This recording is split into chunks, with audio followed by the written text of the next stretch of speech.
Hello everyone. तो इस video में हम पढ़ने वाले हैं what makes India federal country. मतलब इसमें सिंपल चीज़ हम पढ़ने वाले हैं क्या कि इंडिया एक फेडरेशन कैसे कहा जा सकता है। बट एक बात याद रखिए, इंडियन कॉन्स्टिट्यूशन में फेडरेशन ये वर्ड कहीं पे यूज़ नहीं हुआ। बट जो हमारे प्रिंसिपल्स हैं वो फेडरलिज्म पे ही बेस्ड है जो फेडरेशंस के होते हैं। So first of all question का मीनिंग है कि इंडिया एक फेडरल कंट्री कैसे है, तो हम फीचर्स पढ़ेंगे तभी हमें पता चलेगा। So first of all 3 levels of government. इस आंसर में आपको सिंपली करना क्या है तो याद रखिए, यदि आपको फेडरलिज्म के फीचर्स पता हो कि 2 और more levels of government, lack of unilateral decision making, then role of highest court वगैरह वगैरह, वो आपको इसमें सीधे अप्लाई करना है और आपको रख के देखने तो आपको पता चलेगा कि इंडिया कम्प्लीटली फेडरेशन की तरह ही एग्जिस्ट करता है। तो देखिए, अगर पहला फीचर देखा जाए तो क्या था, 2 और more levels of government. Federalism का ये फर्स्ट फीचर है। तो इंडिया के केस में क्या है, सेंट्रल गवर्नमेंट है, स्टेट गवर्नमेंट है और लोकल गवर्नमेंट है। तो ये कम्प्लीटली एप्लीकेबल है। कैसे, तो देखिए, फर्स्ट फीचर 2 और मोर लेवल्स ऑफ गवर्नमेंट। तो इंडिया के केस में तो 3 लेवल्स ऑफ गवर्नमेंट है, सेंट्रल गवर्नमेंट, फिर उसके नीचे प्रोविंशियल या state government and then local government. तो first feature is completely applicable कि देयर आर 2 और मोर लेवल्स ऑफ गवर्नमेंट। और लेवल्स कैसे, सेंटर, फिर सेंटर के नीचे स्टेट, स्टेट के नीचे लोकल। लोकल गवर्नमेंट के बारे में हम आगे बहुत डीप में पढ़ने वाले हैं, जो डिसेंट्रलाइजेशन टॉपिक में हम बाद में पढ़ेंगे।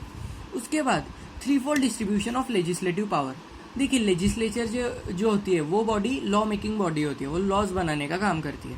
तो अगर कुछ इश्यूज है तो उनके रिगार्डिंग सेंट्रल गवर्नमेंट डिसीजन लेता है, कुछ इश्यूज के रिगार्डिंग स्टेट गवर्नमेंट लेता है और कुछ इश्यूज के रिगार्डिंग सेंटर और स्टेट दोनों का ओपिनियन मैटर करता है। तो वो हम अभी देखते हैं। तो हमारे जो कॉन्स्टिट्यूशन है उसी में ये 3-fold डिस्ट्रीब्यूशन दिया गया है। तो 3 लिस्ट है, याद रखिए। इस 3-fold डिस्ट्रीब्यूशन में यूनियन लिस्ट, स्टेट लिस्ट और कॉन्करेंट लिस्ट। तो यूनियन लिस्ट में होता क्या है, तो पहले तो याद रखिए, यूनियन लिस्ट जो है उसमें 100 सब्जेक्ट्स हैं। करंटली उसमें 100 सब्जेक्ट्स हैं।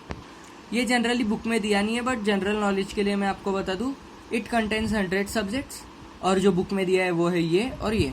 तो यूनियन लिस्ट में कौन से इश्यूज होते हैं, तो इश्यूज लाइक बैंकिंग, करेंसी से आप याद रखिए डिमोनिटाइजेशन सेंट्रल गवर्नमेंट द्वारा किया गया था। कम्युनिकेशन भी एक इम्पॉर्टेंट है पॉइंट, और डिफेंस भी आप याद रखिए। तो ऐसे जो इश्यूज रहते हैं, बैंकिंग, करेंसी, कम्युनिकेशन, डिफेंस, तो ये नेशनल इंपॉर्टेंस के टॉपिक है। क्यों? क्योंकि अगर करेंसी चेंज हुई तो समझिए मैं महाराष्ट्र का हूँ और मैं एमपी में चला गया, तो और अगर सिर्फ एमपी में करेंसी चेंज हो गई और महाराष्ट्र में ना हुई हो तो मुझे प्रॉब्लम होगी, क्योंकि मेरे पास अलग करेंसी होगी और एमपी वालों के पास अलग। तो पूरे कंट्री में, थ्रू आउट द कंट्री, अगर करेंसी चेंज की गई तो सबके पास अलग न्यू करेंसी होनी चाहिए। ऐसा नहीं कि मैं पुरानी 500 की नोट लेके गया और वो एक्सेप्टेबल है, राइट। उसके बाद central government takes the decision. देखिए, सेंट्रल गवर्नमेंट जो होती है उनके डिसीजंस पूरे कंट्री को इफेक्ट करते हैं, ये बात याद रखिए, अफेक्ट करते हैं। तो इस कारण क्या है, तो सेंट्रल गवर्नमेंट इनके रिगार्डिंग डिसीजंस लेता है और इससे क्या होता है, तो इससे पूरे नेशन में ये डिसीजंस अप्लाई होते हैं और इससे वर्क होता है। उसके बाद स्टेट लिस्ट में 59 सब्जेक्ट्स होते हैं। देखिए, ये अपडेट होता रहता है तो आप गूगल पे चेक करते रहना। तो स्टेट लिस्ट में क्या होता है, तो 59 सब्जेक्ट्स होते हैं। करंटली 59 सब्जेक्ट्स हैं। और इसमें किस टाइप्स के सब्जेक्ट्स हैं, तो सब्जेक्ट मतलब यहाँ पे इश्यूज, तो issues like agriculture, irrigation, police, commerce.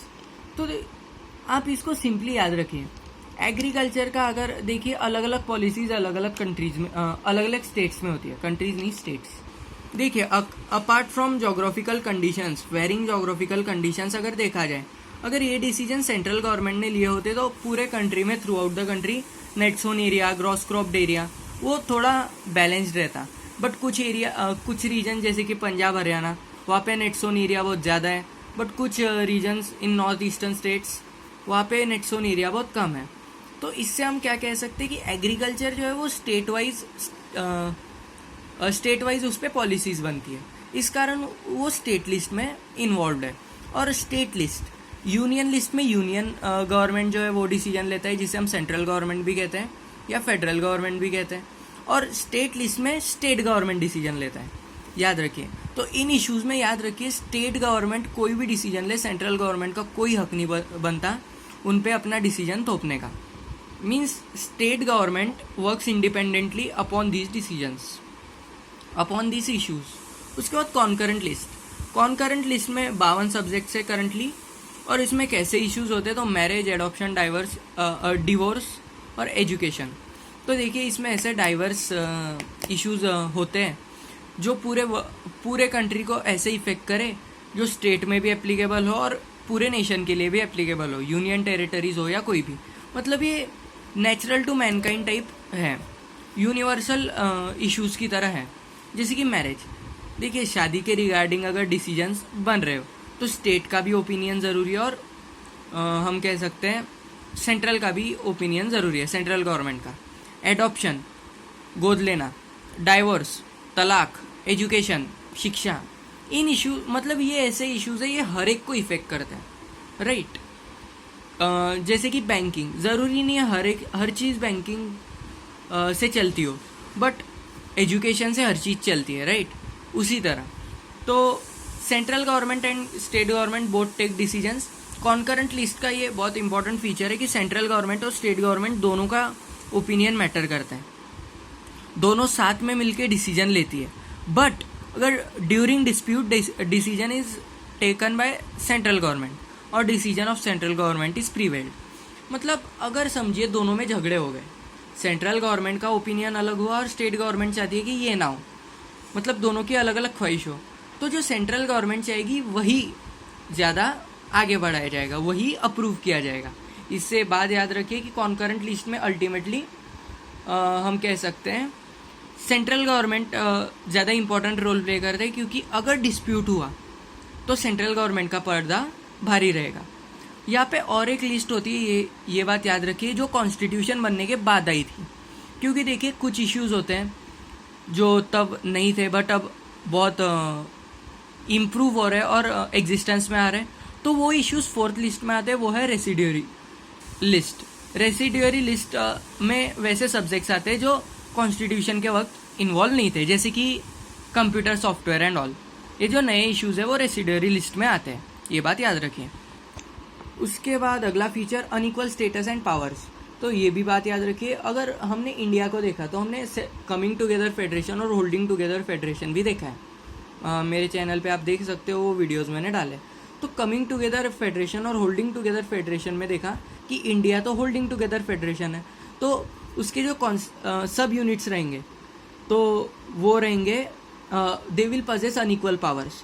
तो कैसे, तो देखिए Jammu and Kashmir had its own constitution. Had मतलब पास्ट में था, अगर ग्रामर आपका अच्छा हो तो आपको पता है, हैज़ होता तो अभी भी होता, बट हैड है मतलब पास्ट में उनका खुद का कॉन्स्टिट्यूशन था, जैसे कि आपको पता है। और पहले में क्या था, पहले कंडीशन क्या थी, non permanent residents could not by the house और लैंड देयर। मतलब जो परमानेंट रेसिडेंट्स नहीं है, कहा के तो जम्मू एंड कश्मीर के, तो वो वहाँ पे प्रॉपर्टी भी नहीं खरीद सकते, जैसे कि घर और खरीद सकते थे घर या ज़मीन। और उन सोचिए जम्मू एंड कश्मीर के पास उनका खुद का कॉन्स्टिट्यूशन भी था पास्ट में, बट बीजेपी ने झोल कर दिया, छोड़िए उस बात को। उसके बाद यूनियन टेरिटरीज, देखिए अनइक्वल स्टेटस में 3 एग्जांपल्स हैं, 2 एग्जांपल्स बुक में दिए गए। यूनियन टेरिटरीज, देखिए ये ऐसे रीजन्स होते हैं जो इतने छोटे होते हैं कि खुद इंडिपेंडेंट स्टेट्स की तरह एग्जिस्ट नहीं कर सकते, बट इतने भी छोटे नहीं होते कि दूसरे स्टेट्स में मिला दिया जाए। मीन्स ये ना घर के ना घाट के होते, ऐसा आप कह सकते हैं। ऐसा क्यों, तो सिंपली समझिए कि ना ही ये इंडिपेंडेंटली एग्जिस्ट करते हैं एज अ स्टेट, ना ही ये किसी स्टेट के अंदर होता है। लाइक दिल्ली हमारा कैपिटल, और फिर लक्षद्वीप ये भी एक यूनियन टेरिटरी है, फिर अंडमान एंड निकोबार आइलैंड, उसके बाद दमन एंड दीव, कई एग्जाम्पल है, पौंडीचेरी।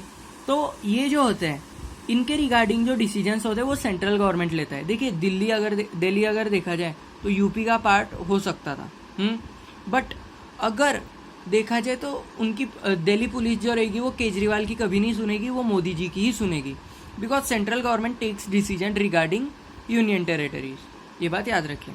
और उसके बाद नॉर्थ ईस्टर्न स्टेट्स, देखिए नॉर्थ ईस्टर्न स्टेट्स भी पावर पजेस करते हैं, एक उनका स्पेशल स्टेटस होता है। क्यों, क्योंकि अगर आप देखोगे तो कुछ क्राइटेरिया होते हैं जिसके अकॉर्डिंग किसी स्टेट को स्पेशल स्टेटस दिया जाता है, और नॉर्थ ईस्टर्न स्टेट्स उनको पूरी तरह क्या करते हैं तो फुलफिल करते हैं।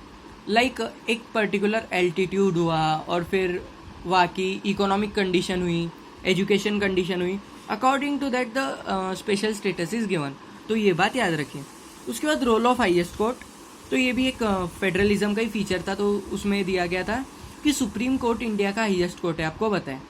तो supreme court plays the role of umpire during disputes, और डिस्प्यूट्स किन के बीच में, तो याद रखिए सेंट्रल गवर्नमेंट और स्टेट गवर्नमेंट के बीच अगर समझिए कोई डिस्प्यूट हुआ, कोई झगड़ा हुआ रिगार्डिंग द पावर, समझिए स्टेट गवर्नमेंट चाह रही कि कम्युनिकेशन, ये जो इशू है ये हमें दे दो और तुम इसके रिगार्डिंग डिसीजन मत लो, बट जो कम्युनिकेशन है वो तो यूनियन लिस्ट का है। तो अगर ऐसे केस में कुछ हुआ तो उस टाइम जो होता है सुप्रीम कोर्ट डिसीजन लेगा, और सुप्रीम कोर्ट का डिसीजन ही सबको मानना पड़ेगा, ये चीज़ याद रखिए। तो सेंट्रल गवर्नमेंट और स्टेट गवर्नमेंट के बीच जो हम कह सकते हैं कॉम्प्रोमाइज करवाएगा वो सुप्रीम कोर्ट रहेगा। उसके बाद लैक ऑफ यूनिलेटरल डिसीजन, देखिए ये भी बहुत इंपॉर्टेंट है, क्योंकि देखिए अगर इंडियन कॉन्स्टिट्यूशन में फेडरलिज्म के बारे में दिया गया है तो आए दिन कोई भी उसे बदल नहीं सकता। क्यों? So the idea of federalism is basic to the constitution. याद रखिए कॉन्स्टिट्यूशन ऐसे जल्दी नहीं चेंज होता, उसकी एक प्रोसीजर होती है जो हम नीचे देखेंगे, कॉन्स्टिट्यूशनल अमेंडमेंट्स की जाती है।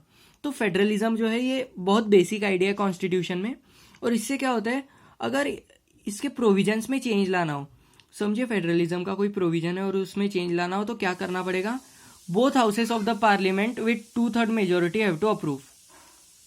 याद रखिए 2/3 मेजोरिटी को स्पेशल मेजोरिटी कहा जाता है और हाफ प्लस मेजोरिटी को कहा जाता है जनरल मेजोरिटी। तो एक एग्जांपल से समझिए इस चीज़ को, और फिर ये भी देख लीजिए it has to be ratified by more than half of the state legislature.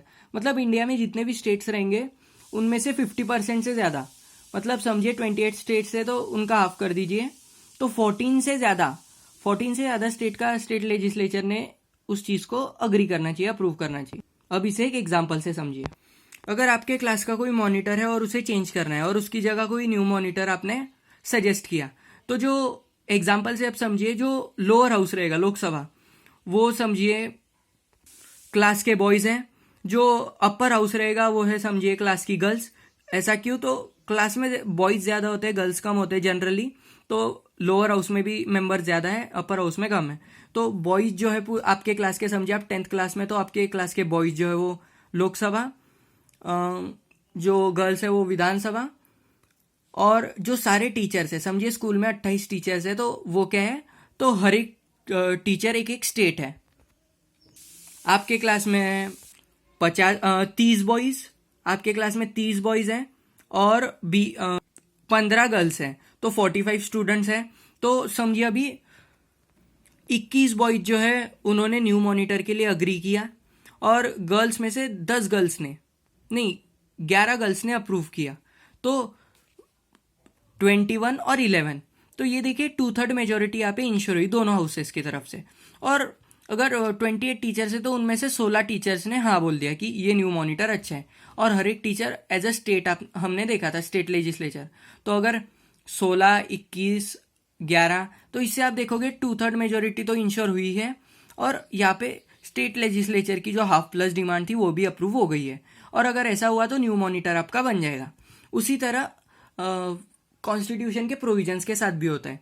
और याद रखिए कॉन्स्टिट्यूशनल प्रोविजंस इन कॉन्करेंट लिस्ट, यूनियन लिस्ट और स्टेट लिस्ट के पार्ट नहीं होते, इस कारण इनका चेंज होना बहुत, मतलब हम कह सकते हैं डिफिकल्ट होता है। क्यों? क्योंकि new change is difficult to be approved.